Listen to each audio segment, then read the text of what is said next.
Hypothesis बनाना क्यों मुश्किल लगता है? जब कोई रिसर्च स्कॉलर अपनी स्टडी की शुरुआत करता है, तो उसे सबसे पहले एक सवाल सताता है। हाइपोथीसिस आखिर बनाते कैसे हैं? ये सुनने में छोटा स्टेप लगता है, लेकिन असल में यही वो जगह है जहां ज़्यादातर स्कॉलर्स सबसे ज़्यादा अटक जाते हैं। क्योंकि हाइपोथीसिस सिर्फ एक स्टेटमेंट नहीं होता, ये पूरे रिसर्च की दिशा डायरेक्शन को तय करता है। अगर हाइपोथीसिस गलत बन गया तो पूरा डेटा कलेक्शन, एनालिसिस और रिजल्ट सब कुछ गलत दिशा में चला जाता है।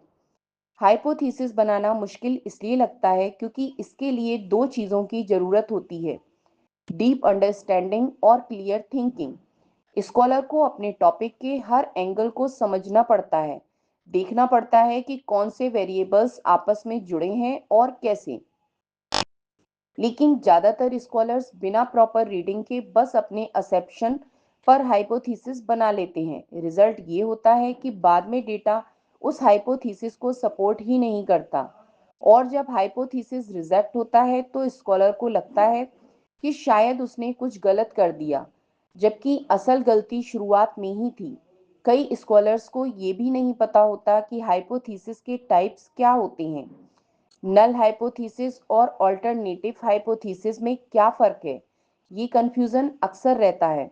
कभी-कभी वो दोनों स्टेटमेंट्स को उल्टा लिख देते हैं, और फिर एनालिसिस के समय सॉफ्टवेयर जैसे एसपीएसएस या पाइथन उन्हें गलत इंटरप्रेट कर देते हैं।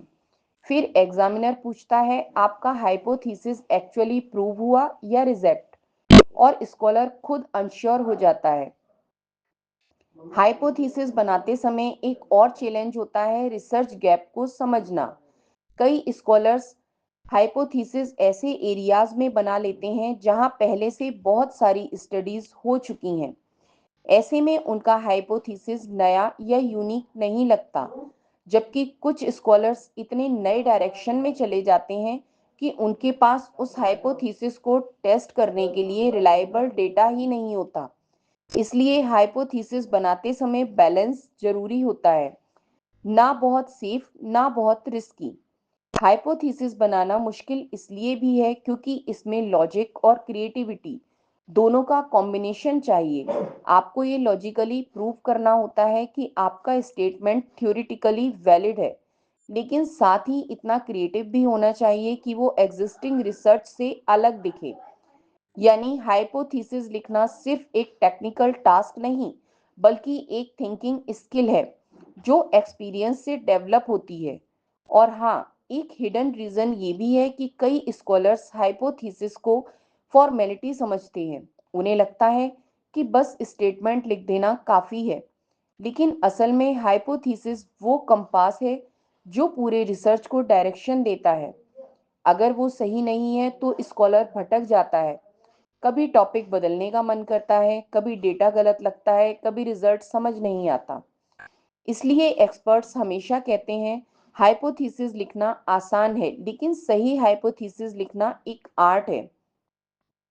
ये आर्ट प्रैक्टिस, रीडिंग और गाइडेंस से आती है, क्योंकि बिना सही गाइडेंस के स्कॉलर को लगता है कि हाइपोथीसिस बस एक लाइन का काम है, पर असल में वो लाइन पूरी रिसर्च की फाउंडेशन होती है। तो हाँ, हाइपोथीसिस बनाना मुश्किल लगता है क्योंकि उसमें नॉलेज, लॉजिक और क्लैरिटी तीनों का परफेक्ट बैलेंस चाहिए, और यही बैलेंस हर स्कॉलर अकेले नहीं बना पाता। यहीं से उसे महसूस होता है कि किसी एक्सपर्ट गाइड की डायरेक्शन के बिना हाइपोथीसिस बनाना एक गेसिंग गेम बन जाता है, और रिसर्च में गेस वर्क की कोई जगह नहीं होती।